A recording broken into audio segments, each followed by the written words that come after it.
Top. Salut à tous, alors c'est Frédéric de la Vie. Alors ce soir, je vais vous faire une petite vidéo pour parler de squat. Alors pour cette vidéo, vous avez la chance, je ne suis pas tout seul, je suis avec mon collègue Michael D. Gundil, collègue avec qui je travaille depuis une vingtaine d'années, aux alentours du début des années 2000, puisque c'est là où on a commencé ensemble à bosser pour Iron Man, qui était un magazine américain. Mais on travaillait avant, sans être ensemble, pour la même revue qui s'appelait Le Monde du Muscle. C'est un temps que les moins de 20 ans ne peuvent pas connaître, et c'est une époque où Internet et ses réseaux sociaux, YouTube n'existaient pas, et il n'y avait que le papier des magazines pour pouvoir faire passer la bonne parole. Et si on avait assez de savoir, et en tout cas assez d'énergie, réussir à faire passer son enseignement par le papier, ce qui n'est pas évident, alors que maintenant tout le monde peut avoir sa chaîne YouTube ou son forum, les meilleurs comme les moins bons, et ils sont souvent pas très bons. Alors, Michael Degundil, on va parler du squat et de morphologie, puisque on vient de sortir un bouquin qui s'appelle La méthode de Lavier 3, Strange Training Anatomy Workout. Tri, voilà, aux États-Unis, voilà, c'est celui-là, là c'est la version américaine. Et dans le monde entier. Et dans le monde entier, on est traduit un peu partout. Alors, Et en Chine, mais en Chine, le mec tousse.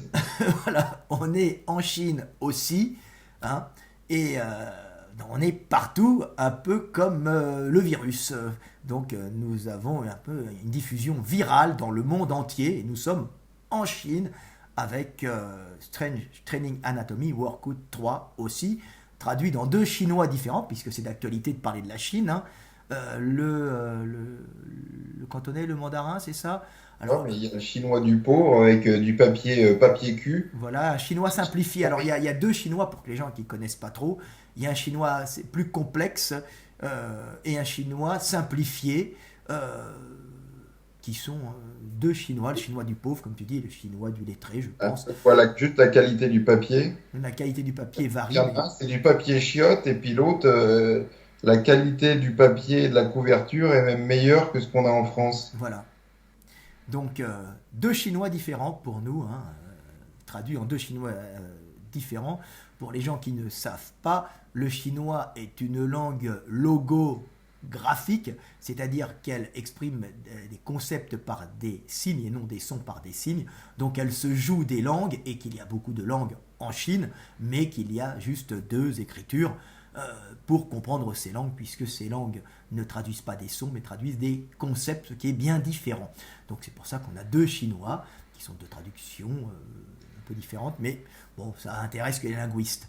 Alors, parlons de squat, Michael Degundil, et puis au moins dis bonjour à tout le monde, à mes auditeurs qui sont aussi les tiens.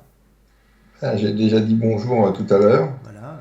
Bonjour, et c'est toi, et je disais que c'était toi qui as choisi le sujet parce que le squat, j'en ai absolument rien à foutre. Oui, parce que toi, tu ne fais pas de squat, tu n'aimes pas ça.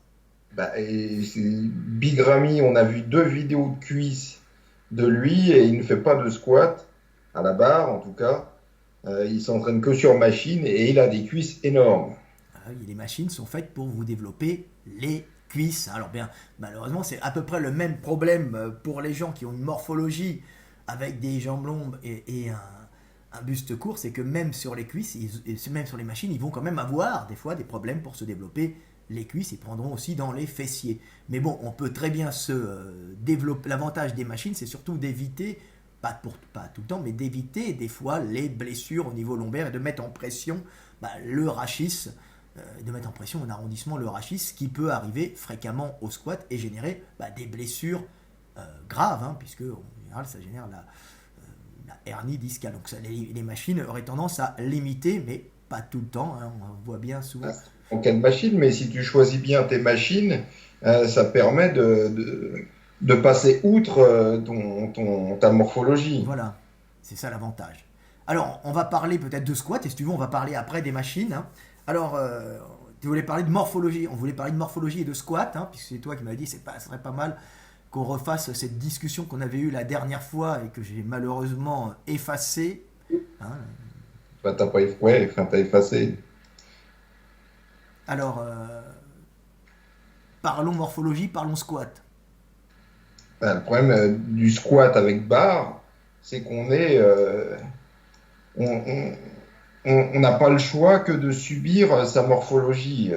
Et donc, il y a peu de gens qui ont la morphologie idéale pour avoir un beau squat de culturo. Voilà, un beau squat de culturo, c'est-à-dire, Ben moi, j'en vois qu'un. La morphologie type du squat irréprochable, c'est Tokino. alors Donc, je t'ai Tokino, envoyé des photos, tu peux le on montrer. va montrer Tokino. Hein. Alors moi j'avais, alors Tokino euh, c'est un nain, hein, c'est ça. Alors là, il faut voir qu'il a, ses jambes Petit, paraissent beaucoup plus longues qu'elles ne le sont en vérité. Alors est-ce qu'on le voit bien, Tokino? On le voit bien ici. Hein. L'image n'est pas très bonne. Hein. C'est un nain. c'est un homme de petite Ça, taille. là, c'est un homme de petite taille. C'est un nain. Alors là, il a mis des Et talons une chaussure aiguilles. de squat, il a Voilà. mis. Bon, bah, c'est vrai que les talons aiguilles favorisent aussi le redressement du buste. En vérité, c'est les chaussures d'haltéro aussi favorisent le redressement du buste, puisque le fait de porter des talons permet en général d'être moins incliné en avant et de plus travailler sur les cuisses et de moins basculer en avant. Donc là, lui, il les a pas mis. Il n'a pas mis des chaussures de squat, mais il a mis des talons aigus, ce qui lui permet, bien sûr, s'il fait du squat, d'être plus relevé. Mais là, il le met parce que c'est plutôt sa tendance, on va dire, sa tendance, son orientation, je veux dire, son orientation. Je te signale qu'il fait beaucoup. Chacune de ses vidéos fait des millions de vues. Voilà. Mais c'est un nain qui danse et qui est un nain transgenre, c'est ça? Bah, je pense pas, non. Non, non, pas transgenre, non, parce qu'il est habillé un peu comme une femme, là, parce que toi, Il tu est m'as envoyé cette. habillé Voilà, ça c'est pour Tokino. faire des millions de Voilà. Et vues. alors là, Tokino, lui, il a la morphologie, Il a la morphologie idéale pour un squat de culturo, c'est-à-dire tu prends tout dans les quadriceps Voilà, et tu arrives à rester le dos très droit. voilà, c'est ça. Donc le mec qui te dit qu'il a le squat irréprochable, c'est qu'il a la morphologie de Tokino. Alors Voilà, tu peux être un peu plus grand, mais tu voilà, restes avec la même proportion voilà, buste, cuisse en voilà. gros. Bah, en gros, pour avoir un beau squat, il Il faut faut, avoir cette morphologie-là. voilà, il faut en général avoir un grand buste et des jambes courtes, avec de préférence des cuisses courtes.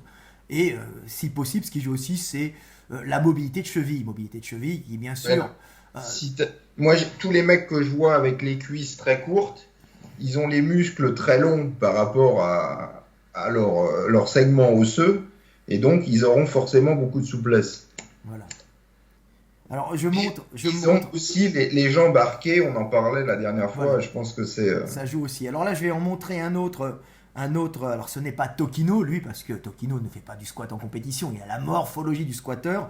Je vais montrer alors un Stanazek. squatteur pour prendre tout dans les Dans voilà, quadriceps en minimisant les problèmes de dos, et donc un squat de culturo irréprochable. irréprochable. Voilà, Donc, pour le mec avoir un qui squat dit de. sur les Voilà, forums qu'il a un squat de culturo irréprochable, c'est que c'est Tokino en un peu plus grand, voilà. espérons-le, mais c'est Tokino. Voilà, alors non, là on a Stanazek, hein, Stanazek, je vais vous dire un peu, je- c'est un Polonais qui faisait du squat, hein, qui était champion dans sa catégorie, dans les petits poids en powerlifting à l'époque où je travaillais pour Power Mag. Hein. Là on voit qu'il a 100, 200, 250, 270, hein, 270 sans les bandes et sans matériel, hein, si vous remarquez bien. Et là on a Andrei Stanazek. Andrei Stanazek qui est un powerlifter et on voit que lui a la morphologie parfaite pour le squat. Son rapport poids-puissance est énorme. Pourquoi? Parce qu'il peut monter comme c'était Pour sur le squat de powerlifter, voilà, le squat de powerlifter. Voilà. différent du squat de culturo. Voilà. Alors, il avait quand même un squat de power parce qu'il a du mal à tirer les bras en arrière. Donc il met la position des culturaux. Hein, et on voit qu'il a un squat buste très droit. Et que quand il fléchit les jambes, on a quasiment l'impression qu'il ne les fléchit pas puisqu'il a des segments extrêmement courts puisque c'est un nain à la base. Mais en powerlifting, hein, le principal, ce n'est pas... Il n'y a pas de règle, les nains tirent Pas de règle avec... sur la distance. Voilà, il n'y a pas de règle sur la distance, et les nains tirent avec les valides, et les nains sont souvent dans leur catégorie de poids. Valide. Les Et tu valides, parce peux qu'ils... mettre à dos la communauté. Non, non, les valides, les gens non, parce qu'on considère des Je, fois le nanisme comme un handicap. Mais ils ne je tirent pas un m'inscris en handicapé. faux par rapport à tes Voilà, non, non, propos haineux. ils ne tirent pas un handicapé, si vous voulez. Alors, c'est pour ça, les gens pourraient dire, bon, c'est un sport où les nains sont en handicapé. Absolument pas, c'est un sport où les nains tirent avec, parce qu'il y a des catégories handicapées en power. Hein. Non, non, les nains tirent avec les valides et dans les catégories de poids de corps, petits poids de corps, c'est eux qui battent tout le monde. Parce qu'il faut savoir qu'on peut avoir des nains très lourds, puisqu'il y a des nains qui sont pas très nains, mais un petit peu nains, avec une masse importante, et on se retrouve avec des nains qui sont très massifs et qui font des poids qui s'approchent des 50, 60, 70 kilos. Hein. Et donc, ce ne sont pas des nains tout légers. Hein. Et ces Et on ne dit mecs-là, pas un nain, on dit un non grandissant ou une personne de petite voilà, taille. on dit un nain, on s'en fout. Et c'est sans jugement de valeur, c'est simplement parce que ils ont un problème au niveau hormonal, mais ce problème ne les empêche pas de battre les non-nains, donc les gens normaux, ce qu'on appelle les catégories classiques hein, en sport, dans leur catégorie de poids de corps, allant jusqu'à 50, 60, 70 parfois, hein, avec des mecs extrêmement forts, parce que ce nanisme génère justement un manque de développement en longueur hein, des membres, pas du buste, hein, mais des membres, et c'est pour ça qu'en général, ils sont C'est très forts en les squat. membres qui grossissent en dernier. Voilà. C'est ce qu'on étudie dans la méthode de la Vie 3, que plus tu es grand, plus tu vas avoir des mollets longs et des avant-bras longs. Alors, ça, pas les Africains, certains Africains sont très grands avec des avant-bras et des mollets courts au niveau musculaire. Hein. Les Africains ont des fois des avant-bras et des mollets longs aussi. Hein. Alors là, je vais montrer une. Quand je dis le mollet, je parle de la longueur de l'os. Ah oui, oui. On voit des C'est l'os qui grandit en taille pour te donner la hauteur. C'est pas le muscle qui te donne ta oui, taille. oui, oui, oui. Mais ils mais- ont des fois des os longs, les Africains, tu vois aussi. Oui, ils ont des os longs, mais Voilà. c'est ceux-là qui, plus tu es grand, plus tu vas être disproportionnellement Voilà. grand sur tes Sur tes extrémités, extrémités, voilà, c'est ça. ce qui va foutre une merde terrible si tu veux faire du powerlifting et de la muscu. Alors, ce qui va foutre une merde Tu terrible vas être, au entre squat, guillemets, alors sans jugement de valeur, tu vas être déformé par rapport à quelqu'un qui est plus petit. voilà, alors je vais rectifier un tout petit peu. Ça va te pénaliser sur le coucher et le squat, mais, Ça va te pénaliser partout. mais un peu moins quand même sur le soulevé de terre. On retrouve. Là, si, parce que tu auras les mollets très très longs, il faudra que tu te penches beaucoup quand même pour aller chercher la barre. Ouais, mais comme tu as des longs bras en général, les mecs. Ça compense pas les. Ça compense souvent. Tu regardes les morphologies, parce que moi on voyait tout de suite les morphologies des champions de power, parce que j'ai fait du power longtemps. Dès qu'un mec était longiligne, tu pouvais être sûr quasiment, il fallait le viser. Mais le mec, il fait pas 2 mètres. Bon, aussi, des fois.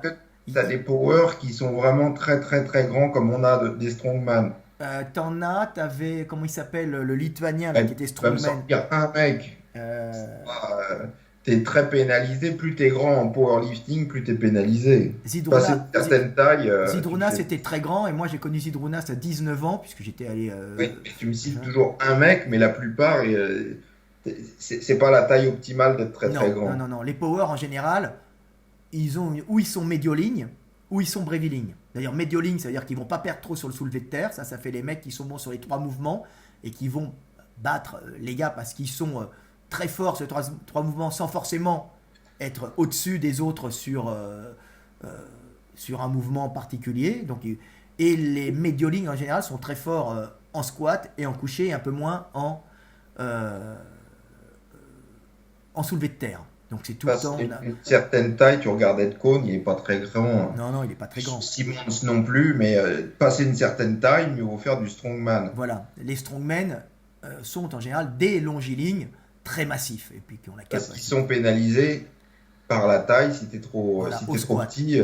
Au squat, par le rapport des jambes trop longues, et là ils sont pénalisés au squat et au coucher. Ça ne veut pas dire qu'ils ont moins de force. Non, mais je veux dire, t'es pénalisé quand t'es trop petit en strongman. Aussi. C'est l'inverse du powerlifting. Voilà. Au powerlifting, tu es Non, c'est pénalisé pour quand des tu es sports de trop force. longiligne. Alors qu'au strongman, c'est un avantage, comme on disait, pour mettre les boules de pierre. Pour Entre autres, mais il n'y a pas que ça. Pour faire des grandes enjambées avec la marche du fermier, c'est un avantage énorme. Hein. Mais Zydrunas, comme j'avais dit, avait arrêté sa carrière de powerlifting parce qu'il était très fort. À 19, il était à 400 kilos. Mais ce qui lui est arrivé, c'est comme la tension était trop forte, parce qu'il était trop long en quadriceps, bah, il s'est arraché les 2 quadriceps, hein, il faut le savoir.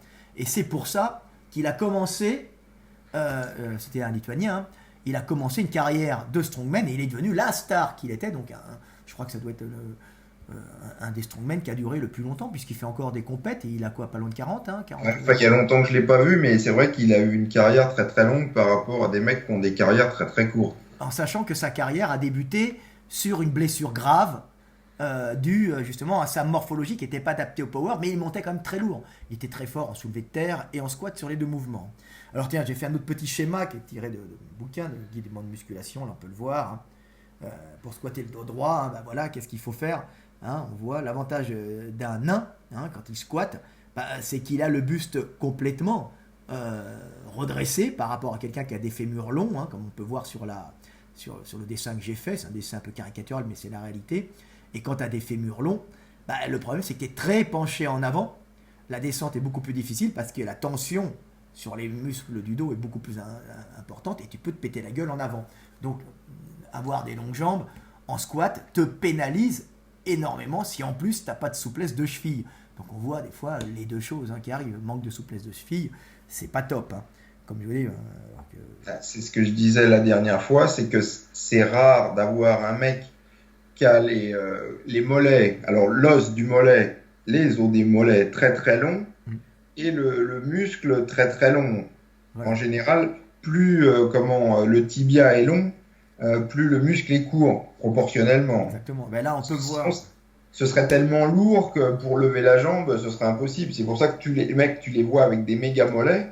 Ils ont le muscle très très long, mais ils ont tendance à avoir le tibia un peu court. Le tibia un peu court, un peu comme des Néandertaliens. Hein. Ce sont des physiques, on va dire, d'adaptation au froid, au nord en général, qui ont ces morphologies-là. C'est la volonté que le mec il avait de faire du bodybuilding. Oui, c'est ça.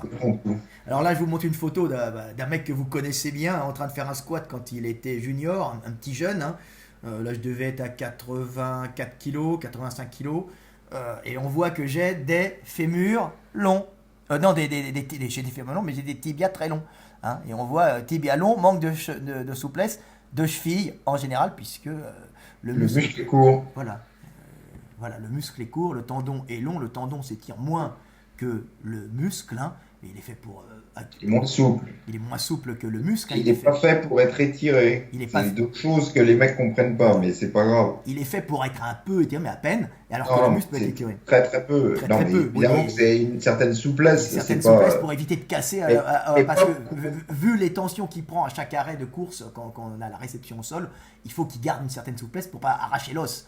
Mais c'est quelque chose qui a tendance à être plutôt tendu, hein. C'est comme un ballon tendu, ça repart vite, hein. Si vous aviez un tendon tout mou, hein, bah à chaque fois que vous courez, bah vous fonderiez sur le sol quasiment, puisqu'il n'y aurait aucune réaction, hein. Alors que les muscles sont faits pour avoir une certaine souplesse, se contracter, s'étirer, pour produire un mouvement articulaire, hein. Donc long tendon en général manque de souplesse. Mais surtout que plus tu mets lourd, c'est ça que les gens comprennent pas, plus tu mets de tension lourde sur tes muscles, plus tu étires le tendon, alors pendant que le muscle se raccourcit. C'est un peu difficile à comprendre au début, mais une fois qu'on a compris, tu comprends tout sur les blessures. Voilà. Enfin, blessures d'usure ou blessures... Donc pour parler encore de morphologie, quand les mecs ne comprennent pas, on peut montrer des mecs qui ont fait des très bonnes... C'est des Chinois, c'est Zheng Zhenwei Lifting qui a repris mes dessins, pareil, pour expliquer en fonction des fémurs, justement des morphologies, les positions de départ en haltéro, pour que les mecs comprennent bien que c'est pas quand on veut, on peut, c'est votre morphologie qui vous donne votre type de squat, et vouloir le changer, c'est vraiment très dur, hein. Là, on voit une très belle illustration. Alors ça, c'est mes illustrations qui sont en haut, attends. Annulé, voilà, mes illustrations qui sont en haut, hein, si vous voyez, attends, hop, je change, je ne sais pas pourquoi ça apparaît comme ça, voilà, mes illustrations qui sont en haut si vous les voyez, et on voit que fémur long en haltérophilie, le démarrage, hein, de l'arraché est beaucoup plus penché, et fémur court, le démarrage est beaucoup plus droit au niveau du buste, hein. Donc deux positions différentes en haltéro. Alors évidemment, à ce niveau-là, les mecs ont tous à peu près des lignes similaires, mais il y a quand même quelques variations, et c'est votre morphologie qui va créer, qui va faire votre type de squat. Sachant que c'est des Asiatiques et donc qui sont pas comme toi. En général, l'Asiatique, il a des gros mollets, donc une souplesse de cheville qui est beaucoup plus grande. Voilà. Les mecs au nord ont des gros mollets musculaires et moins tendineux. Pour quelle raison? Pour la bonne raison que un muscle plus musculaire va produire de la chaleur et va éviter les refroidissements et les blessures en hiver. Il va réchauffer le corps. Donc ce sont des adaptations qui datent il y a des milliers d'années, hein, des dizaines de milliers d'années, et qui ont formé des types différents, donc plus grande souplesse, hein, parce qu'on produit de la chaleur, alors que les Africains, moins besoin de souplesse, hein, ils n'ont pas à produire de la chaleur, ils sont en restitution d'énergie sur les membres inférieurs, hein, pour économiser l'énergie, pas monter en surchauffe quand il fait chaud. Alors c'est pour ça que ça fait des sprinters, puisqu'ils ont des coureurs en général. Déjà des grandes enjambées avec leurs grandes jambes, qui permet, vous voyez, un teckel courir et un lévrier. Les lévriers ont des grandes pattes, et teckel des courtes. Si vous avez des grandes jambes comme les Africains, hein, proportionnellement on parle, hein, je ne dis pas par rapport au buste, hein, vous allez faire de plus grandes enjambées que quelqu'un qui aurait la même taille avec des jambes plus courtes, hein. Donc morphologie. Surtout si en plus c'est couplé avec des muscles qui sont courts. Voilà. Et des tendons longs. Et des tendons longs. C'est pour ça que les Européens ont du mal à générer des accélérations comme les Africains, qui peuvent à chaque foulée récupérer l'énergie cinétique. Non, je pense que tu peux accélérer très vite au démarrage. C'est ce qu'on explique dans le bouquin sur le sport. Mais après, comme l'autre il est en rebond, toi tu vas finir par fatiguer. Voilà. Donc il va te rattraper. Et lui il est en économie d'énergie puisque c'est Zébulon. Donc il rebondit. Donc il est moins musculaire, il récupère l'énergie. Donc il va accélérer, plus la course est longue, plus il accélère et moins il se fatigue. Alors que l'Européen, lui, est tout le temps en production musculaire pour bouger, parce qu'il doit aussi produire de la chaleur. Vu son passé, sa génétique... C'est pas parce que tu dois produire de la chaleur, mélange pas tout pour un sprinter. Non mais à la base, un Européen... Ouais, à la base, les mecs ils vont plus rien comprendre. Non mais à la base, les mecs devaient produire de la chaleur parce qu'il faisait très froid et pas se péter. On n'a rien à foutre de pourquoi on est comme ça. On est comme ça, et ce qui intéresse les gens, c'est quelles sont les conséquences immédiates sur ta morphologie à toi. Voilà, donc le squat, un Européen, sera meilleur au squat de par sa morphologie, jambes relativement plus courtes, tu vois, et muscles, muscles moins tendineux, donc, plus de souplesse de cheville donnée par un tendon moins rigide.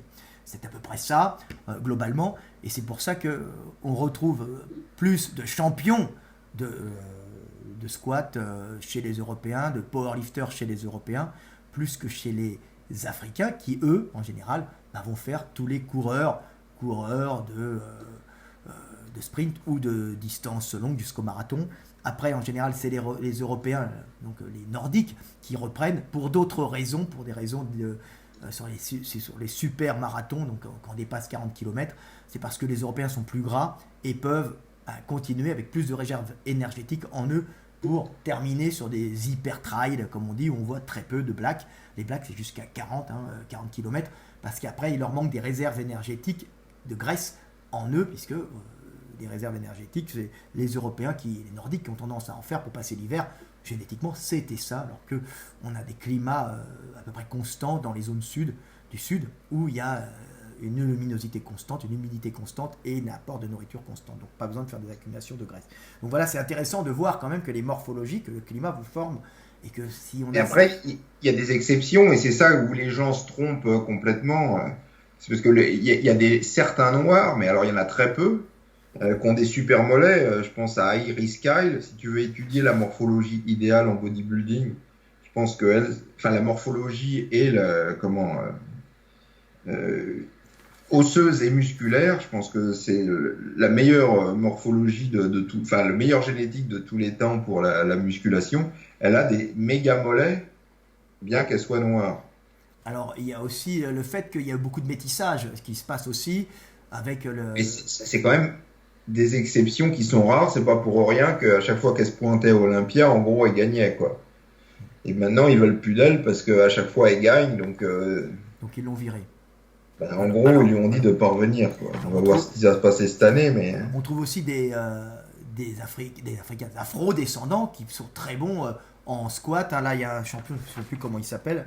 Euh, je vous le montre. Hein, voilà, parce que l'image est un peu abîmée parce que je l'ai utilisé pour faire mes mélanges de peinture. Là, il est à 400, il est pas loin sur les 450 kilos au squat. Hein, en raw, c'est-à-dire sans les combinaisons, tout ça, il est énorme le mec. Hein. Il y a quand même des exceptions. Hein, il y a une règle et des faut bien exceptions. comprendre, c'est qu'il y a des grandes tendances et quelques exceptions. Alors après, les mecs utilisent les exceptions pour dire que on se trompe en parlant des grandes tendances, mais les grandes tendances, en général, c'est très très rare d'y échapper. Voilà, alors là, je vous la remets encore, hein, l'histoire de morphologie. Hein. Breviling, longiling, hein, ça ne veut pas dire que c'est les grands qui sont mauvais et que c'est les petits qui sont bons en squat. C'est tout le temps un rapport buste-jambe. Il faut savoir, hein, pour être bon au squat. C'est souvent le rapport buste-jambe qui joue. Et le rapport idéal, on l'a montré, c'est Tokino. C'est Tokino. Et alors là, je vous C'est montre. pour ça que je dis que le mec qui te dit qu'il a un squat irréprochable, c'est qu'il a la morphologie à Tokino. Tokino, voilà. Et là, je vous montre un petit dessin que j'ai fait, voilà. Hein, c'est deux mecs qui ont à peu près qui ont la même taille, bah, c'est un peu caricatural. Bah, il y en a un, c'est un longiligne, ça sera un sahélien, hein, et l'autre, bah, ça sera un asiatique du Nord, bah, un chinois du Nord, hein, avec pour une même taille, il y en a un qui a un plus grand buste, des jambes plus courtes, hein, et des mollets plus gros, des membres inférieurs plus gros, puis l'autre qui est tout en fessier, bombé. Des jambes en carotte et un buste beaucoup plus court et en général des épaules un peu plus larges pour compenser les oscillations, des grandes oscillations des jambes. Il y a tout le temps, en général chez les Africains qui ont des grandes jambes, à la base, hein, morphologiquement, après on trouve de tout, une largeur d'épaule plus importante parce que si on fait des grandes oscillations avec les jambes, bah, il y a un balancier avec les épaules qui compense et c'est pour ça qu'en général, au cours de l'évolution, bah, les types qui ont des grandes jambes ont des grandes épaules, en tout cas pas toujours, mais c'est souvent. Ah, maintenant, il y a des métissages, il y a des voyages, les peuples se rencontrent avec l'évolution des techniques et l'évolution des transports. Mais à une époque, les gens restaient dans leur coin et s'adaptaient à leur climat. Et on peut voir qu'il y a des morphologies différentes, mais on subit encore globalement ces morphologies et ces adaptations plurimillénaires à des climats et à des lieux différents. Hein, c'est ça. Quand tu es enfant, tous les enfants ont des squats qui seraient naturellement pas mal, sauf voilà. que après, Ça pousse aux jambes. ça forme. Voilà. Se déforme de façon qui n'est pas la même sur la longueur de ton buste qui grandit, tes cuisses qui s'allongent, tout ça, en fait, t'avais un physique plus ou moins idéal pour le squat, et plus tu grandis, plus tu te déformes, et c'est pour ça que quand tu fais 2 mètres, les mecs qui font 2 mètres au squat, en général, c'est pas top. Non, il vaut mieux les voir au soulevé de terre ou au portée de pierre s'ils sont costauds, s'ils mangent bien et puis s'ils prennent des compléments alimentaires pour sportifs. Voilà. Alors, il y avait un autre truc, alors si on rigole bien aussi, hein, les mecs qui disaient de la vieille Gundil disent que on peut que c'est la morphologie qui fait le squat. Si t'arrives pas à faire ton squat, t'as qu'à écarter les cuisses. Alors, qu'est-ce Enfin, que moi, t'en j'ai pas penses? dit ça. Hein. Non, non, c'est pas toi, c'est des mecs qui nous disaient ça, qui disaient. Alors, il dit, attendez, moi je le dis depuis le début dans mes bouquins, puisque les mecs m'accusent de pas dire qu'on peut aussi écarter les cuisses pour régler le porte-à-faux. Hein. Je signale que mon premier livre qui est sorti il y a pas loin de 20 ans, j'expliquais qu'on pouvait écarter les cuisses pour limiter le porte-à-faux. Hein, c'est dedans là. Ça, c'est évidemment de musculation, c'est émission, mais vous voyez, c'est dit. Donc les mecs qui disent que je ne dis pas ça se trompent complètement, puisque je le dis dès le début. Hein. Non, mais en général, les mecs qui critiquent, c'est les gens qui n'ont pas lu le livre. Ils se basent sur une information partielle qu'ils ont eue par les vidéos. Voilà. Alors, les gars, on rigole parce que les mecs qui disent qu'il suffit d'écarter les cuisses, on peut leur dire aussi qu'on peut écarter les cuisses uniquement quand on en a la possibilité. Hein. C'est pas quand on peut, quand on veut, on peut. C'est quand on peut, on veut. Tu vois, mais on ne peut pas écarter les cuisses si on n'en a pas la possibilité. Et il y a des morphologies qui favorisent l'écartement des cuisses et d'autres qui l'empêchent complètement. Hein. Et ça vient souvent de la position de l'acétabulum du bassin. Là, c'est un petit bassin miniature, hein, fait par des Chinois qui sculptent très bien. Et il suffit que l'articulation de la hanche soit orienté plus vers l'avant. Et à ce moment-là, on ne peut pas écarter les cuisses et on est obligé de faire un squat cuisse parallèle parce qu'on n'a pas une grande écartement de cuisses, tout simplement. Il ne faut pas rêver, hein, dire, écarter les cuisses si vous pouvez, mais si vous ne pouvez pas, ben vous ne pouvez pas, et si vous forcez, vous allez vous faire des arthroses, puisque votre morphologie ne se prête pas à faire un squat ou à écarter grandement les cuisses. Alors j'avais fait, c'était toi qui m'avais envoyé de très bonnes recherches sur les différents bassins par un labo américain, si tu t'en souviens, puis je m'en suis servi pour faire des dessins, puis là j'ai fait des dessins en prenant les principales, en exagérant un peu, tu vois, voilà.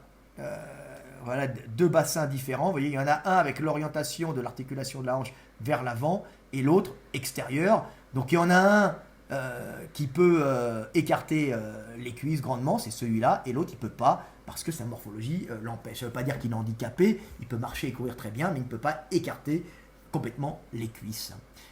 C'est intéressant à savoir. Hein. Et pour les mecs qui veulent voir un peu ce que c'est, puisque là on prépare des livres avec Gundil, hein, ce que c'est qu'un squat quand on a les cuisses écartées, pour comprendre, hein, voilà, l'axe de gravité est rectifié, effectivement. Là, c'est squat jambes écartées, quand on peut écarter les jambes pour 2 morphologies similaires. Et là, c'est squat jambes serrées. On voit que jambes serrées, le buste est beaucoup plus penché en avant, et jambes écartées, il est beaucoup plus redressé, ce qui limite le porte-à-faux et ce qui permet des fois de prendre plus lourd, mais ça peut aussi créer des instabilités, puisque on ne peut pas faire reposer le ventre sur les cuisses, ce qui limite aussi la descente et ce qui permet de maîtriser la descente au squat. Mais cette façon de faire les cuisses jambes écartées n'est pas possible par tout le monde, et ça, il faut le savoir, les gens l'oublient un peu et pensent que si eux peuvent le faire, le voisin peut le faire. Et puis si eux ont une grande souplesse de cheville, pourquoi toi, tu n'en aurais pas une? Et ça, c'est complètement ridicule. Tu es d'accord avec moi? Et je voyais Tom Platz qui montrait la position basse au squat. Non seulement il arrivait à bien écarter les jambes, mais il arrivait à avoir les pieds en canard. Même moi, j'y arrive pas. Hein. Donc il cumulait. Ah bah, c'est dingue. J'ai essayé. Donc il cumulait une orientation des cuisses vers l'extérieur, une possibilité d'écarter les cuisses au maximum, donc de redresser le buste. Et en plus, il avait un grand buste et des jambes toutes courtes, puisque Tom Platz, il avait un peu une morphologie de nain, mais grand. Grand, il était à 70 ou 68, 65, combien? Grand Tom Platz. Hein. Il était quoi, à 65? Je sais plus. Donc c'était comme un grand nain, en fin de compte, un grand nain blond. Les proportions à Tokino, hein, ça c'est pas voilà. difficile, hein, cherche pas plus loin que. Voilà, une proportion de nain, Tokino. Il était un peu comme Tokino ou Stanazek, en un peu plus grand.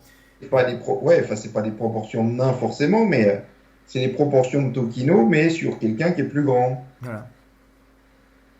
Et tu regardes celui qui écartait beaucoup les cuisses, c'était Ed Cohn. Ça a mal fini cette affaire. Alors, l'écartement de cuisses aussi, la possibilité d'écarter les cuisses, ça vient de l'orientation bien sûr, mais ça peut venir aussi de l'inclinaison du col du fémur. Hein. Ce col du fémur, s'il est affaissé vers le bas, alors il faut savoir que plus on vieillit, plus il s'affaisse. Hein, oui, la pesanteur nous attire vers le bas et déforme même notre squelette. Vous savez, les petits vieux, ils terminent complètement voûtés. C'est pour ça qu'il faut faire du sport et faire de la muscu, comme tu le disais, hein, Gundil. La muscu, c'est un des meilleurs sports.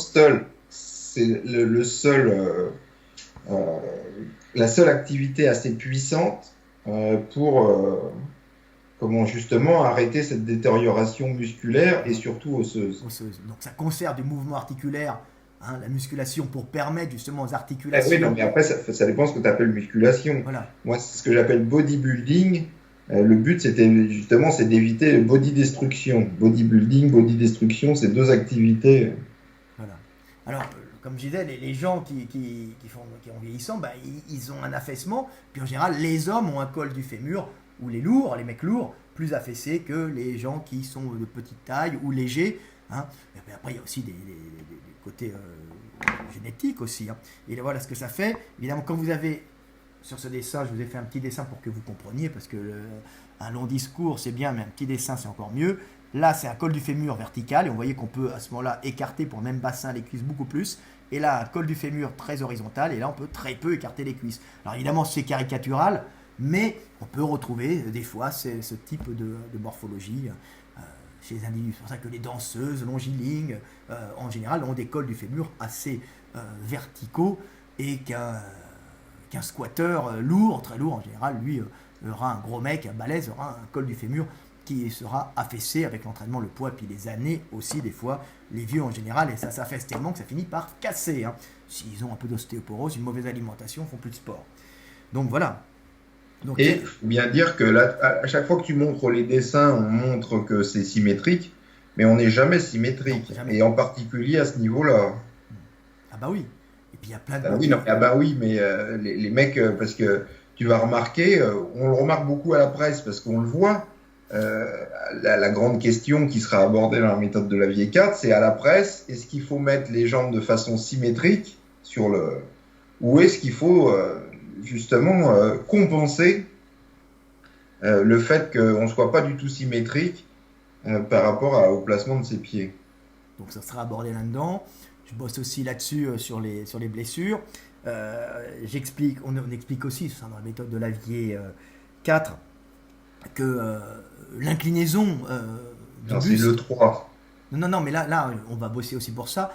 Il faut penser à ce schéma-là que j'ai fait, qui est relativement intéressant pour que les mecs comprennent que la possibilité de fléchir antérieurement, c'est-à-dire de fléchir, hein, je le mets là, à peu près, hein, le bassin est là, de fléchir antérieurement le fémur varie d'un individu à l'autre.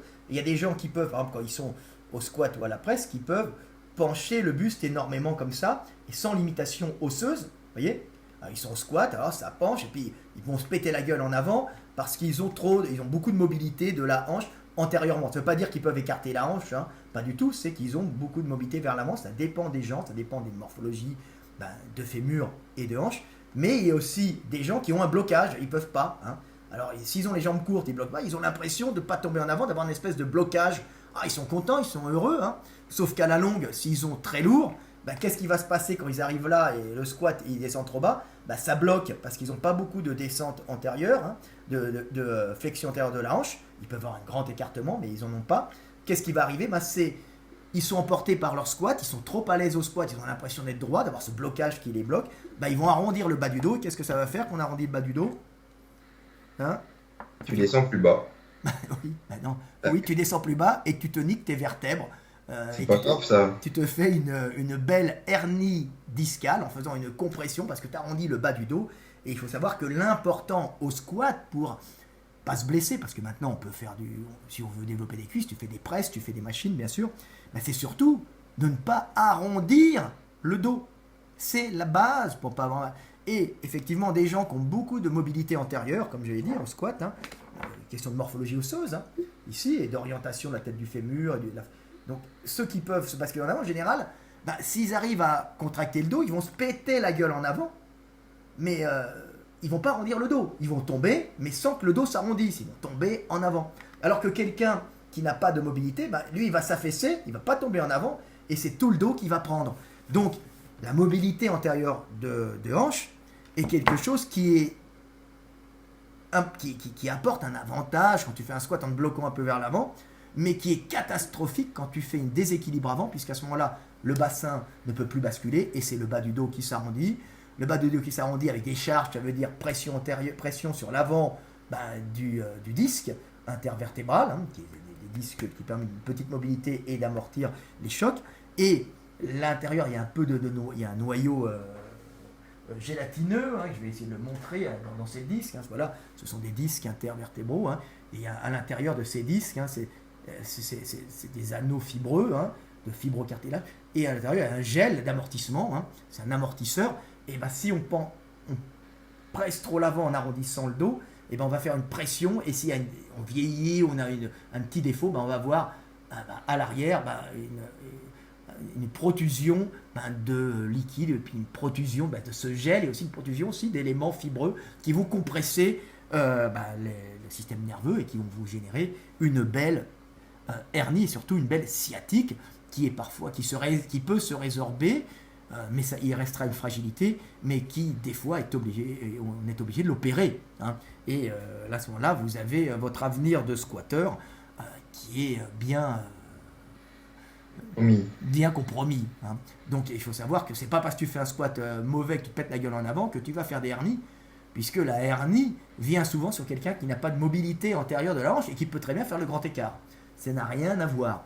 Et on voit ce même problème hein, à la presse, hein, où, alors là je l'ai fait le schéma, à la presse c'était pour montrer, hein, si vous voyez ici, quelqu'un qui a une mobilité, on le voit en bas, antérieure de la hanche qui est ici, peut descendre en gardant le dos bloqué contre la presse. Quelqu'un qui n'a pas de mobilité, bah, il va se retrouver avec le bassin qui va décoller, le dos qui va s'arrondir, et même à la presse, où il est censé pas avoir de pression sur le rachis, il va complètement arrondir le bas du dos, et il va se foutre une hernie à la presse, parce que son manque de mobilité va faire qu'il va arrondir le bas du dos, et qui risque de se flinguer les lombaires, même à la presse, sans cette compression, il va quand même arrondir excessivement, et il va se niquer, parce qu'il n'a pas la conformation de hanche. Alors, c'était toi qui avais très bien expliqué, hein.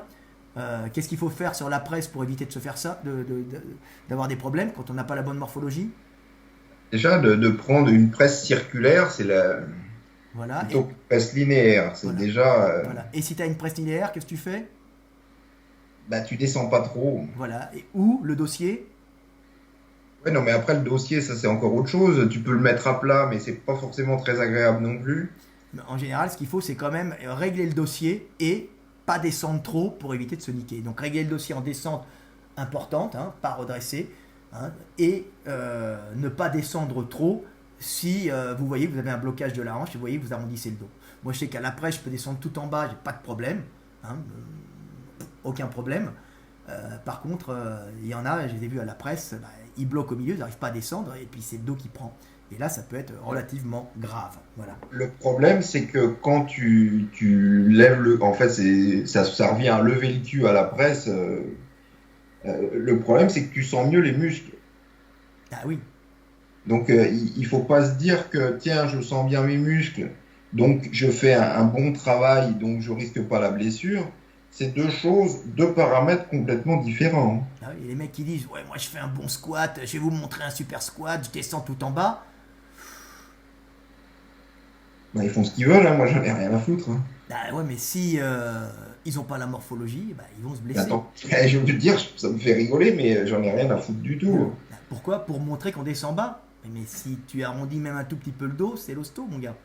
Tu vois, c'est ça que le mec comprend pas. Et la hernie. Mais c'est pas l'hosto, c'est les mecs ce qu'ils comprennent pas, c'est que 1 an, 2 ans de muscu, 3 ans de muscu, c'est rien, c'est 10 ans, 20 ans, et même plus tard, quand tu auras arrêté la muscu, tu peux quand même le payer très cher, tu peux t'avoir une vieillesse très douloureuse à cause des conneries que tu auras fait parce que tu as écouté un mec sur internet. Hein. Et qui disait, ça c'est un beau squat, ça c'est un beau squat. Ouais, mais... Voilà, faut faire comme moi. Voilà. Là, Alors que nous, on dit surtout le contraire. On dit surtout ne faites pas comme nous. Les mecs ils disent ouais c'est génial, mais alors comment tu fais ton squat toi? Non, t'as pas à faire comme moi. Tu fais Ah comme oui, mais toi, le mec il te dit que c'est génial, mais il veut quand même savoir comment tu fais quoi. C'est ça qui. T'as beau lui expliquer, il a pas compris. Même s'il te dit ah ouais c'est génial comme idée. Là, j'avais un gars qui m'envoyait ses vidéos de squat. Il me dit, qu'est-ce que tu t'en penses, Fred? Le mec est très, très, très, très bon. Il faisait de la série à 180 à l'aise, hein, au squat, vraiment bien. Sauf qu'il arrondissait un tout petit peu en bas du dos.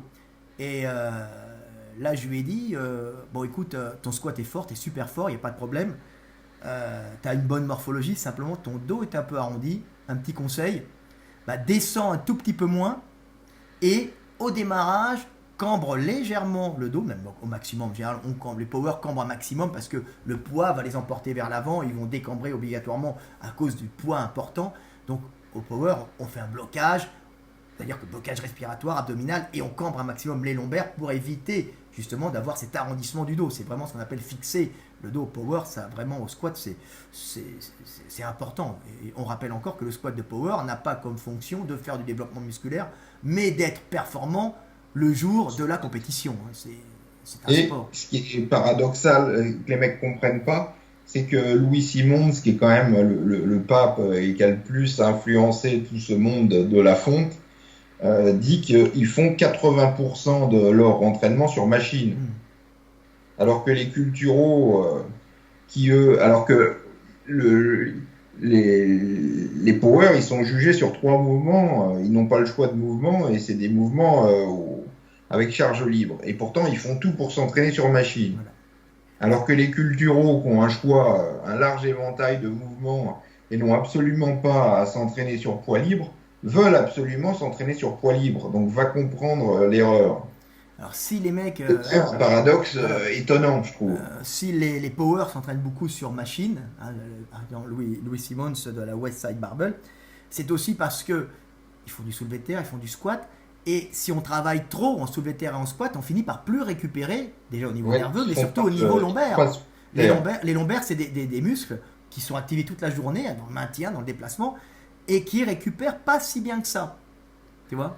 Et puis, enfin, il y a le muscle, et puis il y a le disque qui récupère très très mal. Très très mal aussi. Justement, donc s'ils s'entraînent beaucoup sur machine, c'est pour éviter de compresser le dos, en fait, de façon inutile, Inutile, et en de même temps, réserver les compressions de dos au minimum et aux trucs les plus utiles. un truc le plus utile, et éviter de trop fatiguer les lombaires quand on va passer tous les 15 jours, je sais pas, sur une séance lourde de squat par exemple, ou de soulevé de terre, pour Ouais, éviter. ils ne pas de soulevé de terre, Parce que, ce qui leur permet d'économiser leur dos. voilà. Enfin, sauf si le mec, il est Après, je te parle de mecs qui font les trois mouvements, hein. Après, tu as des Mais spécialistes. le mec qui fait du soulevé, enfin, qui est spécialisé en soulevé de terre, évidemment, qui va faire du soulevé de terre. Thor la montagne, Ouais, non, mais c'est pas un power. c'est pas un power, mais il fait souvent du soulevé de terre parce que bon, on voit pas trop au squat, mais c'est un mec qui fait du soulevé de terre. Mais eux, ils ont à faire des mouvements qui, après, ouais, faut pas confondre on le disait déjà, faut pas confondre strongman,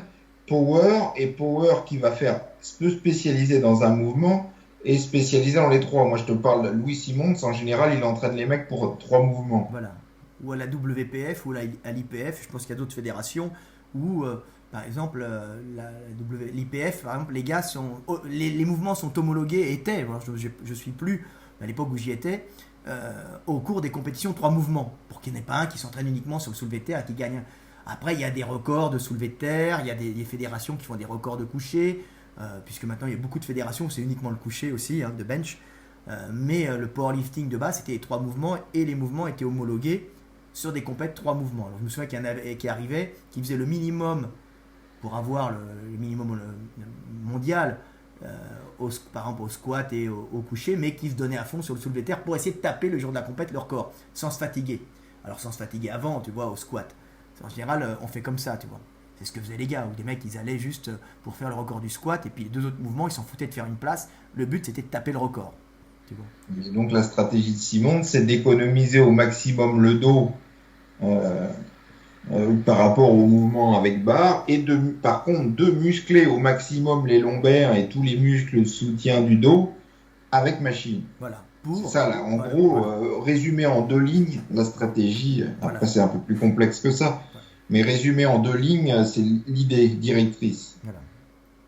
C'est ce Parce qu'il qu'ils faut. se rendent bien compte que une fois que tu t'es flingué le dos, bah, c'est fini, quoi. Donc voilà. Alors, surtout ne jamais arrondir le bas du dos, c'est la base, et ne pas faire un squat ou un soulevé de terre lourd sur un dos fatigué parce que vous risquez la blessure grave, et ne pas essayer de descendre trop bas quand c'est pas quand votre morphologie ne s'y prête pas, parce que vous aurez peut-être un beau squat, mais vous aurez un squat qui risque de vous mener tout droit à la hernie discale. Hein, et la hernie discale. Ce que les mecs ne comprennent pas, c'est que tu peux avoir un squat irréprochable, mais ça ne t'empêchera pas de développer des blessures d'usure. Voilà. Alors là, les mecs, ils sont perdus, là. Là, ils comprennent plus. Ça leur a déconnecté le cerveau. Oui, mais bon, tout finit par s'user, se détériorer. Alors plus on vieillit, moins on récupère, plus on se détériore. Et vouloir faire le kéké de 20 ans quand on a 50, 60, même 40, Non, 50, sans en arriver là, tu, même si vous ne le comprenez pas, essayez de l'admettre, même avec des mouvements irréprochables, on n'est pas à l'abri on n'est pas du tout à l'abri de blessures d'usure qui finiront par arriver. C'est un peu comme les rides. Quand tu as 20 ans, tu as l'impression que tu seras jamais ridé et que tu seras jeune. Ouais, je dirais c'est un peu comme la mort. Hein. Tu finis toujours par y arriver. Ouais, non, mais les rides, tu y arriveras, faut espérer avant la mort. Mais La vie. donc l'usure arrive à double vitesse. Voilà. Un, par le vieillissement, les années que tu prends à partir de 20-25 ans, et deux, par ce que tu ce que tu fais encaisser à ton corps avec des entraînements lourds, voire complètement irresponsables. Oui. Donc apprendre à se connaître, apprendre à se modérer et apprendre Et un peu apprendre à faire la distinction entre bodybuilding et body destruction. ce qu'on le voit souvent, hein, body destruction, hein. En général, à la première blessure grave, les mecs commencent à regretter, pleurent, ils disent ah merde, si j'avais su, bah oui, mais une blessure grave, c'est-à-dire que c'est une blessure sur C'est laquelle tu ne récupères largement pas. trop tard, là. C'est largement trop tard parce que tu ne Problème. récupéreras pas. Alors, Non. Et non seulement tu avais déjà une faiblesse, mais en plus, tu l'as multiplié par 1000. Donc, voilà, même si tu récupères de ça, tu auras quand même. voilà. Alors, je Tu vous avais montre. déjà une faiblesse que tu as accentuée. Donc, en général, quand tu as une blessure, alors je parle pas de. Tu as un tout petit peu mal au pouce. Je parle de blessures quand même conséquentes. Là, là, là, Après, tu vas te la traîner. là, je vous montre Louis Simmons. Voilà, Louis Simmons, pour que les mecs le voient bien, voilà, lui c'est lui. C'est lui qui a innové énormément dans l'entraînement en force, dans le tournoi de powerlifting, et qui a fait beaucoup de machines, qui a fait beaucoup de matos pour justement travailler toute la région, le bas du dos, le dos, pour renforcer en fin de compte toute T'as cette zone-là tous les muscles de de soutien soutien. Voilà. du dos. Du dos, même de l'assemblage abdominal. C'est un mec qui a passé sa vie à trouver, à faire des méthodes et à travailler sur des appareils pour renforcer le corps et renforcer toute la structure de maintien du corps, pas forcément les muscles pour développer les quadriceps, hein, mais pour tous les systèmes de maintien pour pouvoir pousser plus lourd. Parce qu'on ne peut pousser lourd que quand on est bien gainé. Et pour être bien gainé, il faut travailler avec des machines spécifiques. Et lui a travaillé là-dessus parce qu'il s'est aperçu que c'était la base. C'était la base des Parce champions qu'il de y a des power. mecs qui vont te dire en faisant du squat, tu vas progresser au squat. Lui a pris le chemin inverse, c'est comment progresser au maximum au squat sans faire de squat. Bah oui. Parce que quand tu fais du squat, tu t'uses, tu puises dans ton capital santé à chaque série de squats que tu fais. Donc lui, il a pris le raisonnement inverse, qui est plus intelligent que les ducons que tu peux lire sur Internet. C'est justement de comment progresser au maximum au squat sans faire de squat pour t'économiser. Alors, il faut dire que Louis Simon a eu pas mal de blessures aussi, ce qui Il a l'a eu fait beaucoup de blessures et très très graves. est Ouais. très très grave, ce qui l'a fait réfléchir et ce qui l'a rendu justement performant parce que Un, c'est ça l'a fait réfléchir et deux, il n'a pas eu le choix non il plus. n'a pas eu Hein, le choix non plus, parce mais qu'il a eu des blessures de fou au dos. voilà. Alors en général, comme on le dit tout le temps, ce sont nos échecs, nos blessures qui nous élèvent et qui font bah, de nous des gens qui innovent et créent, hein. On ne crée pas, on n'innove pas quand on est dans le bonheur, la joie. Non, non, non, non. La création, l'innovation, la construction se fait en général en réaction à des accidents, en réaction à des traumatismes, des réactions à des souffrances. Et c'est là qu'on va créer pour compenser. Et Louis Simon, c'est ce qui lui est arrivé, hein. Et puis justement, c'est ce que racontait Proust hier. J'écoutais dans ma voiture Proust, la fin de à la Il est recherche du mort, temps Jean perdu. Proust, hein, c'est pas lui qui te le disait. Oui, non, non, mais j'écoutais Proust, je veux dire, les gars qui lisaient Proust, c'était merveilleux parce qu'il expliquait justement que c'est nos souffrances, l'espèce de compréhension de ce qui s'est passé qui nous élève et qui fait que l'on peut progresser. On progresse plus par le dépassement de nos souffrances, l'espèce de compréhension qu'on a du fonctionnement de la vie par nos échecs, que par nos réussites. Nos réussites, c'est intéressant, on peut les divulguer, expliquer nos réussites, mais c'est vraiment la compréhension de nos souffrances, de nos douleurs qui nous pousse à nous surpasser, à nous dépasser, et c'est ce qu'a fait Proust dans La recherche du temps perdu, mais aussi Louis Simmons dans toutes ses recherches et dans tout ce qu'il a apporté à la musculation, powerlifting, hein, et indirectement à la musculation et indirectement au fitness aussi, hein, puisque maintenant on voit tous les appareils il a un peu innové, on va dire Au moins qu'il a qu'il a popularisé. popularisé, on les voit apparaître maintenant partout et c'est lui qui a fait ça. Et il faut pas faire d'anachronisme, parce que les gens font facilement des anachronismes en me disant oui, mais s'il a une super méthode, pourquoi il a eu des blessures aussi graves? Justement, c'est parce qu'il a eu des blessures aussi graves qu'il a une super méthode. Avec les méthodes traditionnelles que les mecs utilisaient dans le temps en faisant beaucoup de squats, beaucoup de soulevés de terre, beaucoup de. Et quand il s'est quasiment retrouvé handicapé puisqu'il s'est explosé. Quand je dis explosé, c'est explosé, hein, des disques. des disques lombaires, donc il pouvait plus bouger, plus rien faire du tout. Hein. Les mecs, je sais pas s'ils lui ont pas dit qu'il pourrait plus marcher, quoi. Donc voilà, c'est intéressant. Mais tu vois, c'est un peu ce qui m'est arrivé, tu sais, on rigolait au powerlifting avec ma morphologie qui est absolument... Je suis bon au squat, hein, au soulevé de terre. Hein. J'ai vraiment une morphologie de hanche, de fessier, de bassin qui est fait pour le soulevé de terre. Mais au squat, je suis quasiment un handicapé. Tu te souviens? Et comme tu connaissais, les mecs étaient en train de me dire, mais redresse-toi, redresse-toi, redresse-toi. Je me pétais C'est la un gueule. peu comme on parle à sa bite, mais redresse-toi, À qui?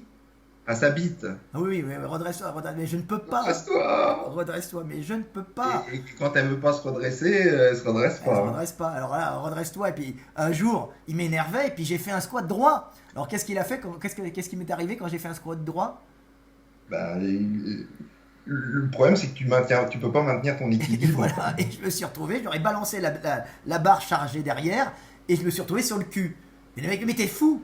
J'ai dit, mais tu veux que je fasse un squat droit? Je peux pas. Ils m'ont énervé. J'ai dit, je ne peux Alors, pas. ton équilibre dépend de ta morphologie, elle dépend pas de. Et ta technique dépend de ta morphologie. Voilà. Donc, c'est pas le contraire. Les mecs pensent que c'est le Mais contraire, non, mais. tu fais en fonction de ce qu'on te donne. Et si tu es intelligent, tu optimises ce Ouais, non, mais que t'as une le petite monde ou marge. Dieu t'a donné. T'as une petite marge en mettant, comme tu disais, des chaussures. Alors, Voilà. il y a deux écoles en powerlifting. Il y a ceux qui veulent des chaussures complètement plates, et puis il y a ceux qui mettent des petites talonnettes. Après, t'as une petite marge. Mais en gros, t'échappes pas à ta morphologie. J'ai pas ta morphologie. Tu peux prendre du bide pour empêcher de pencher en avant, ça marche, hein, 10-15 kilos. Mais ça marche. C'est pour ça que les gros powerlifters mangent beaucoup pour avoir du bide, hein, pour pas pencher en avant. Mais avoir du bide pour faire un champion, bon, c'est marrant quand t'as déjà du bide et on voit pas trop que t'as pris 5 cm. Mais si tu veux garder un six-pack hein, pour plaire aux filles quand t'es jeune, c'est pas bon, tu vois. Bah, de toute manière, un six-pack et vouloir faire du squat très très lourd, C'est pas vraiment bon. c'est un peu antinomique, Parce comme on que dit. le, C'est pour ça que les mecs, ils veulent tout aussi. Il y a beaucoup voilà, ça sur Internet. voilà, Ils veulent être super forts, ils veulent faire du crossfit, ils veulent pouvoir continuer à courir, avoir les abdos secs, et puis faire des mouvements de powerlifting très lourds, ou voire d'haltérophilie, ce qui est voilà. encore pire. Il faut dire que le squat épaissit un peu la taille, hein, faut le savoir. Les mecs le savent. Et puis, non, mais mieux vaut avoir, et mieux vaut avoir la taille épaisse Au pour faire du départ, squat. voilà, pour faire du squat, hein, il faut. On disait la dernière fois, si tu as l'abdomen très très long et très très fin, euh, je suis pas Madame Soleil, mais d'après moi, tu peux niquer le dos très rapidement. Oui, un Si squat. tu t'entraînes lourd, après. Donc voilà. Alors ce que je disais, c'était que j'avais commencé à m'intéresser aux morphologies, hein, parce que justement, j'avais pas la morphologie pour faire du squat et les mecs m'énervaient. Oui, non, mais déjà, deux choses. Pourquoi tu t'intéresses à la morphologie? Un, moi, c'est ce que je dis toujours, les powerlifters sont nettement moins cons que les culturaux. Plus cons qu'un culturaux, tu auras du mal à trouver. Mais les powerlifters, devant le fait accompli, s'apercevaient qu'un mec qui avait des très longs bras, il était un tout petit peu désavantagé au soulevé de terre, Au coucher, au coucher. et il est avantagé au soulevé de terre, pareil pour les cuisses, etc. Donc ils font beaucoup plus attention à la morphologie. Les culturaux, eux, ne tiennent pas compte de la morphologie en disant que si tu t'entraînes comme Arnold, tu t'entraînes les pecs comme Arnold, tu auras les pecs d'Arnold. Tu fais autant de séries qu'Arnold, tu auras Voilà. les bras d'Arnold. Tu manges comme Arnold, tu vas ressembler à Arnold. Le culturo est très très con. Voilà, Alors tu que veux avoir mes biceps? Ouais, tu veux avoir mes biceps? Entraîne-toi comme moi, ouais, c'est bon. Non, non, non, tu t'entraînes pas, tu t'entraînes en fonction de ce que tu es, de ta morphologie, et tu manges en fonction aussi de ce que donc, tu digères et de tes carences. Donc c'est variable selon les individus. mais on disait pourquoi tu t'intéresses à la morphologie. Un, déjà, de ton milieu, tu viens pas du bodybuilding, tu viens du powerlifting. Voilà, Donc la morphologie y avait déjà un rôle plus important que voilà. Enfin, le rôle y est important en muscu, mais les mecs ils prêtent pas du tout attention. Alors Voilà. Il faut savoir qu'en compétition de powerlifting, on était obligé de jauger les mecs parce que tu as 3 mouvements, ça se passe sur une journée. Donc tu es obligé de voir, ce mec-là, il va me mettre beaucoup au soulevé de terre. Tiens, alors il faut que je gagne ailleurs, tu vois, sur mes points forts. Donc tu vois les gars, et des fois, il faut pas trop s'épuiser sur un mouvement pour rester plus fort sur l'autre. Tu vois, si tu te donnes trop au squat et pas assez au soulevé de terre, toi, c'est des calculs. Tu sais que le mec va te prendre au soulevé de terre, donc tu es obligé, tu as une espèce de jeu d'échecs, hein, limité, mais pour faire des calculs, pour pouvoir Et tu gagner. connais la méthode russe aussi. C'était quoi? Quand il voyait les mecs, ils se serraient dans les bras, tu sais, amoureusement et tout. Et Ouais. il disait, tu lui tâtais les lombaires pour voir si le mec, il allait pouvoir faire des grosses barres ou s'il avait des, si tu tâtais et que c'était énorme musculairement, tu savais que le mec était dangereux. Par contre, s'il y avait rien au niveau lombaire, tu savais que le mec, il serait pas un obstacle, quoi. Ouais. Donc c'est tout le Donc tu temps. peux jouer l'amitié aussi comme ça à la russe. Ouais. Donc voilà. Donc, non, mais et la deuxième, parce que ce que tu nous expliquais, c'est pourquoi tu t'intéresses à tu t'es intéressé à la morphologie. Alors, il y a le milieu qui s'y prêtait, et la deuxième raison que tu allais nous expliquer, Bah, c'était ma morphologie qui ne se prêtait pas au squat enfin, qui se prête à pas à grand-chose. pas grand chose. Mais j'ai quand même réussi à monter relativement lourd parce que j'avais une morphologie de bassin qui me permettait d'avoir un squat relativement important, mais surtout un bon soulevé de terre, hein, avec un mouvement absolument laid. C'est-à-dire que j'arrivais à faire du squat la tête entre les jambes, relativement lourd, un squat laid, très très très laid, et je descendais juste à l'horizontale, et c'était pour ça que c'était très important que, c'était Marc Vouillot à l'époque, les mecs me disaient top, top, top, top, top, top, pour pas que je descende plus bas, parce que si je descendais plus bas, c'était l'écroulement total. Tu vois, j'avais pas cette facilité. Donc j'étais tout le temps en train de me concentrer à fond, je me concentrais sur mes lombaires, et je me concentrais sur, quand mon entraîneur me disait top, et à ce moment-là, je remontais. Il faut savoir qu'à l'entraînement, bon, en compète, en junior, j'ai passé 2,50 avec un good morning à 2,50 si tu veux. Tu vois, genre horizontal, les cuisses juste horizontales, pas plus. Hein. Mais j'ai déjà passé 2,60 quand j'étais junior, ce qui était quand même énorme pour Devant juge. Non, il faut le dire parce que les gens, devant juge. devant juge, voilà. C'est-à-dire qu'on peut dire que de la vie un squat pourri, j'ai quand même fait 250 kilos en moins de 90, hein, puisque j'avais fait la même chose ensemble. J'avais été fatigué, j'avais une blessure à l'épaule, et ce qui était pas mal pour un mec naturel, gamin, qui s'entraînait, et en plus qui bossait. Tu vois, j'étais pas mal. Bon, j'étais un peu dingue parce que j'avais pas la morphologie pour ça. Et je faisais du soulevé de terre, pareil, un soulevé de terre qui était, j'ai entendu, mais j'ai un avantage, c'est que j'ai vraiment un bassin et des lombaires bien enchâssés dans la colonne vertébrale et qui arrondissent très peu. Hein. Donc je peux me permettre d'être en avant. J'ai des fémurs qui fléchissent énormément en avant, donc j'arrondis pas le bas du dos. Et en plus, j'ai un bas du dos qui arrondit très très peu. J'ai quelques petits problèmes, mais sacro-iliaques, c'est-à-dire à ce niveau-là, au niveau de l'attache du sacrum sur l'iliaque, j'ai juste des problèmes là, ou des vertèbres sur sur les paravertébraux, mais c'est pas des problèmes de hernie, donc ça fait des petits coincements pendant 15 jours, mais c'est pas bien grave. Donc j'ai quand même une très très bonne morphologie. Là, j'étais à Berlin, là je rigole parce que j'avais passé la photo, j'étais à 2,10, hein. J'ai de la série de 5 avec mon pote Mehdi. Ils avaient une bonne barre, Hammer Strange, tu vois, et puis là, tu vois, je fais du good morning, pas du good morning, je fais du soulevé de terre jambes tendues à 2,10, tu vois. Je dis merde, j'étais fatigué, j'ai voyagé, je voyais pas, je dis putain merde, 2,10. Donc tu vois que j'ai une morphologie, et c'est pas parce que je suis fort, si les mecs remarquent, hein, je suis fort, mais c'est surtout que j'ai des énormes fessiers, et j'ai si vous remarquez bien, un buste très très court par rapport aux jambes. Et les mecs voient pas parce que mon bassin remonte très haut, un peu comme un bassin de gorille, tu vois. Donc en fin de compte, j'ai un bassin très très grand et un buste court, tu vois. Et tu n'as pas la morphologie de Tokino. J'ai pas la morphologie de Tokino et j'ai pas beaucoup de mobilité de pas des taille non millions. plus. C'est un avantage en Tu power. fais pas des millions de vues. Tu fais pas chaque vidéo ne fait pas des millions de vues. Non, mais par contre, je vends des millions de livres. C'est aussi un avantage parce que je fais pas des millions de vues, mais les mecs m'achètent mes livres dans le monde entier, et les tiens aussi. Donc du coup, je fais des millions de ventes de livres. Et je pense que toi, tu as quand même dépassé le million avec moi, non? Sûrement depuis le temps. Ouais, je pense que sûrement parce que je crois que tu es. Faut voir cette année quand on aura les chiffres. Ouais, je crois que globalement, moi j'avais beaucoup vendu au départ, mais globalement, tu gagnes, je gagne avec toi 20% de mon salaire. Donc tu vois, parce qu'il y a le guide de musculation et il y a le reste. Donc c'est quand même beaucoup, beaucoup, beaucoup. Tu vois. Et il faut préciser, pour ceux qui connaissent pas bien le powerlifting, c'est qu'on n'a pas des points en plus si on a un beau squat et des points en moins si on a un squat dégueulasse. Non. On a un squat si il passe ou il passe pas. Il n'y a pas. Voilà. C'est uniquement ça. Donc bref, les mecs C'est pas comme à l'école où il y a des points supplémentaires pour la présentation.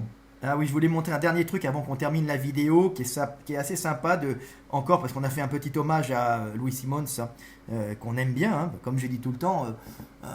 Là, c'est le seul qui a apporté vraiment quelque chose. Avec nous et l'anatomomorphologie puisqu'on est. Non, mais nous, c'est plus en bodybuilding qu'en powerlifting. Ouais.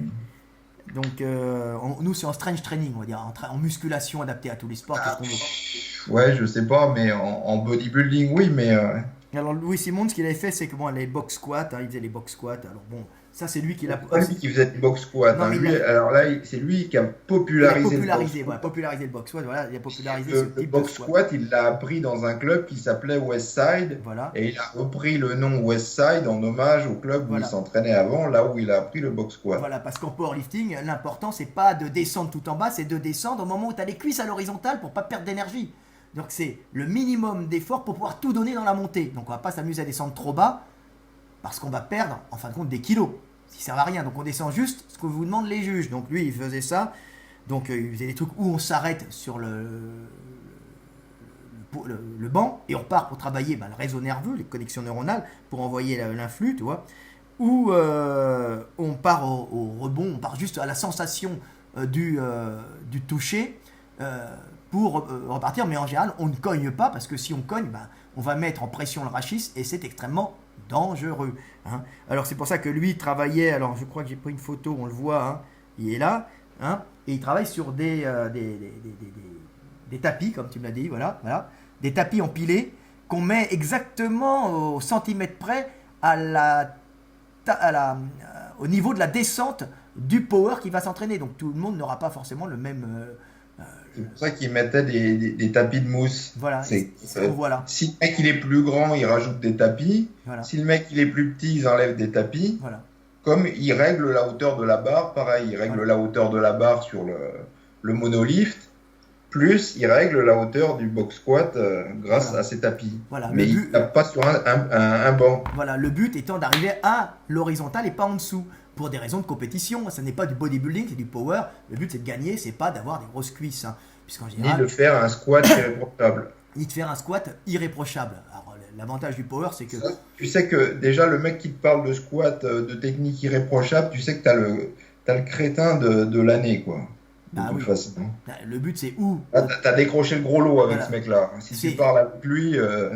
Ou tu as de bonnes sensations, et même si ton squat est moche, ou s'il est bien, tant mieux, tu as de bonnes sensations sur les cuisses et tu as réussi ton squat. Bon, il vaut mieux faire des presses pour les cuisses. Ou en power, le but c'est de monter sa charge, même si ton squat est laid. Le principal, c'est d'avoir un squat qui monte, tout simplement, et qui s'arrête à l'horizontale. Pas la peine de descendre plus bas, c'est une perte d'énergie pour rien qui ne pourra pas être utilisé dans la montée. Tout est énergétique, comme je le dis dans l'éveil des consciences. Voilà. Et si tu veux un autre truc, moi je le faisais sur un Swiss Ball. Alors faut pas faire un Swiss Ball à 10 € que tu as acheté en Angleterre. Hein. Mais il faut faire un Swiss Ball garanti, anti-crevaison, etc. Et là tu peux rebondir légèrement sur ton Swiss Ball parce que il y aura très peu de compression sur le dos. Voilà. Mais quand je dis rebondir, c'est pas non plus quand même malade. Ah oui, puis pas des charges forcément extrêmement élevées.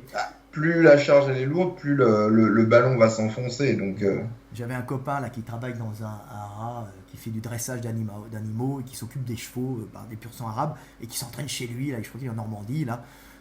Et il me montrait, c'est pas un mec qui va en salle, il n'aime pas du tout, et Balkem, je crois qu'il s'appelle, et il me montrait son squat, box squat. Et j'ai dit non, il était très fort. Pour un mec qui s'entraîne tout seul, il travaille en série à l'aise, à 140, pam pam pam en série, il enchaînait ça. J'ai dit non, ne rebondis pas, alors tu vas te blesser, tu vois.